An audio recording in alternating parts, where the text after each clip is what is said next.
మొదటిగా ఉదయం 4:30 నిద్రలేవాలి. రోజు 2 సార్లు బ్రష్ చేసుకోవడం ఉత్తమం. లేచిన వెంటనే గ్లాసుడు గోరువెచ్చని నీరు కూర్చొని నెమ్మదిగా త్రాగాలి. ఆ తరువాత కొద్దిసేపు ఎండలో నుంచుంటే చాలా మంచిది. ఇక ఉదయం టిఫిన్ 8:30 లోపు తినాలి. ఉదయం టిఫిన్తో పండ్ల రసం కూడా త్రాగాలి. ఇక టిఫిన్ తిన్నాక తప్పకుండా పని చేయాలి. మధ్యాహ్నంలోగా మంచినీరు 2 లేదా 3 గ్లాసులు త్రాగాలి. కూల్ డ్రింక్స్ తాగకూడదు. ఇక పొద్దున్న సమయంలో ఫ్రిడ్జ్లో తీసినవి గంట తర్వాత తినాలి. ఇక మంచినీళ్లు భోజనానికి 48 నిమిషాల ముందు త్రాగాలి. భోజనం క్రింద కూర్చొని తినాలి.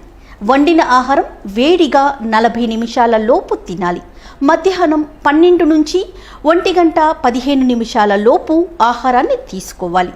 ఆహారం బాగా నమిలి మృంగాలి. మధ్యాహ్నం కూరల్లో వాము పొడి వాడాలి. మధ్యాహ్న భోజనం నిండుగా తినాలి. మధ్యాహ్న భోజనం తరువాత మజ్జిగ త్రాగాలి.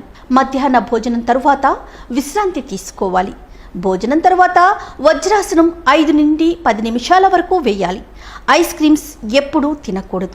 మధ్యాహ్నం 3 గంటల సమయంలో టీ తాగటం చాలా మంచిది. ఇక 4 గంటల సమయంలో ఏదైనా కీరా ముక్కలు లేదా ఆకుకూరల సలాడ్లను తీసుకోవాలి. రాత్రి భోజనం సూర్యాస్తమయం లోపు చేయాలి. రాత్రిపూట చాలా తక్కువగా తినాలి. రాత్రి భోజనం తర్వాత 1 కిలోమీటర్ వరకు నడవాలి.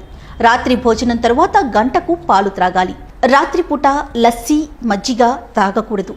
రాత్రి పుల్లటి పండ్లు తినకూడదు. రాత్రి 9 నుంచి 10 గంటల లోపు పడుకోవాలి. అలానే రాత్రిపూట సలాడ్ తీసుకోకూడదు. పంచదార, మైదా, గుండె ఉప్పు తక్కువ వాడాలి. విదేశీ ఆహారంను ఎప్పుడూ కొనరాదు. ప్రతిరోజు నాలుకను తప్పకుండా శుభ్రపరచాలి. ఇక కొబ్బరి నీళ్లను ఎక్కువగా తీసుకుంటే చాలా మంచిది. పాలల్లో పసుపు వేసి మరిగించి త్రాగితే క్యాన్సర్ రాదు. ఆయుర్వేద వైద్యం ఆరోగ్యానికి మంచిది. అక్టోబర్ నుంచి మార్చ్ అంటే చలికాలంలో వెండి, బంగారు పాత్రలోని నీరు త్రాగాలి. జూన్ నుంచి సెప్టెంబర్ అంటే వర్షాకాలంలో రాగి పాత్రలో నీరు త్రాగాలి. మార్చి నుంచి జూన్ అంటే ఎండాకాలంలో మట్టి పాత్రలో నీరు ఎప్పుడూ త్రాగాలి. మట్టి కుండల్లో ఉండే చల్లటి మజ్జిగను తీసుకోవటం మంచిది. కూల్ డ్రింక్స్ అస్సలు తీసుకోకూడదు. ఎండాకాలంలో తలపై ఏదైనా మెత్తటి కాటన్ గుడ్డను కట్టుకొని తిరగటం మంచిది. సాయంత్రం సమయాల్లో కాళ్లపై కొబ్బరి నూనెను రాసుకుంటే చాలా మంచిది. ఇక ముఖం పాడవకుండా రాత్రి సమయాల్లో కళ్ళపై కీరా దోస ముక్కలను పెట్టుకుంటే మంచిది. ఎండాకాలంలో చికెన్ తినకుండా ఉంటే మేలు. ఎక్కువగా నూనెలో వేయించిన ఆహార పదార్థాలకు దూరంగా ఉంటే చాలా మంచిది. శరీరంలో వేడి తగ్గడానికి సబ్జా గింజలను నీళ్లలో కలిపి తీసుకోవటం మంచిది.